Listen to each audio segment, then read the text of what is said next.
Who is the real Emmanuel Macron?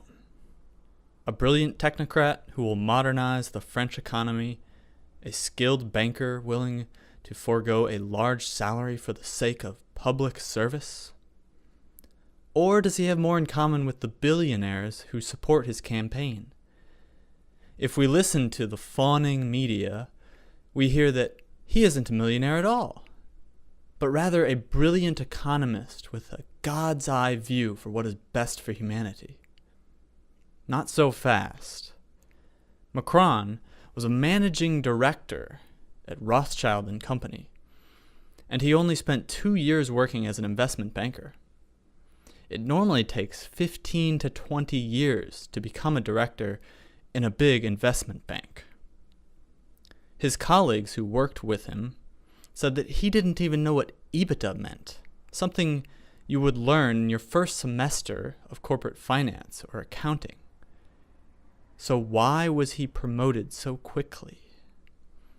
As one of his colleagues told the French business network, BFM TV, you don't go from fixing the mistakes in Excel spreadsheets at midnight to being a partner in a firm the next day.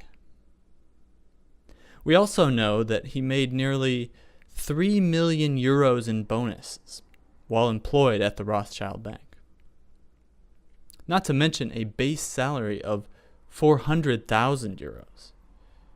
Why did they pay him so much? And where is the money now?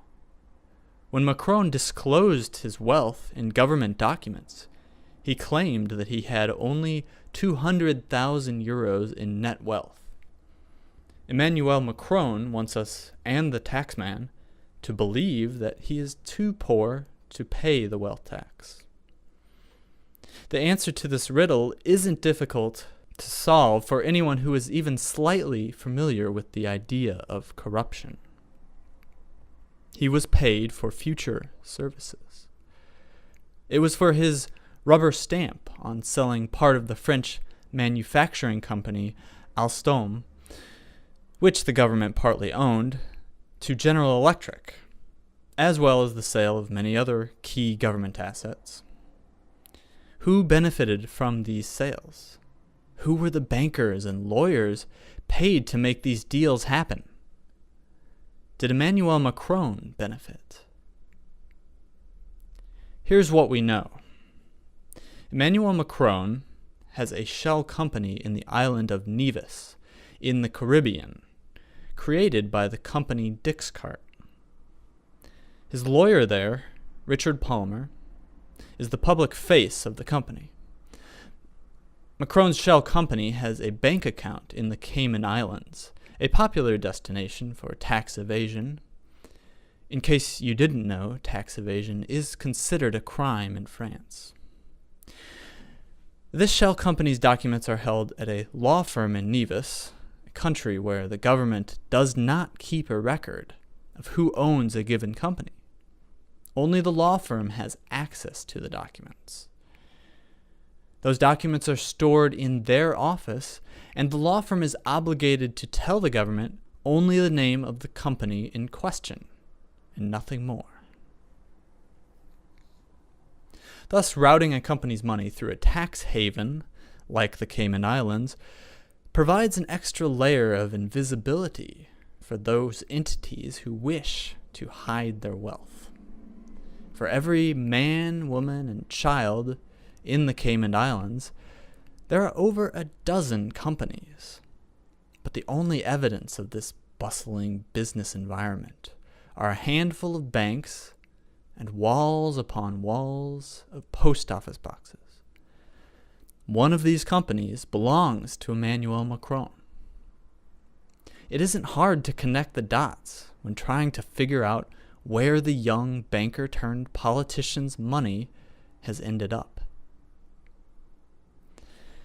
The problem is no French judge, tax collector, or journalist can force the law firm in Nevis or the bank in the Caymans to open up their file cabinets for inspection.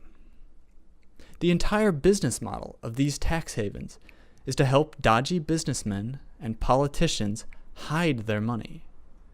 They will tell any lie and deny any truth to keep that business going. No judge or journalist can change that.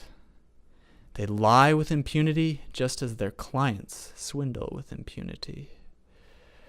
I guess we can dismiss the idea that Macron cares more about crumbling schools and hospitals than enriching his own coffers.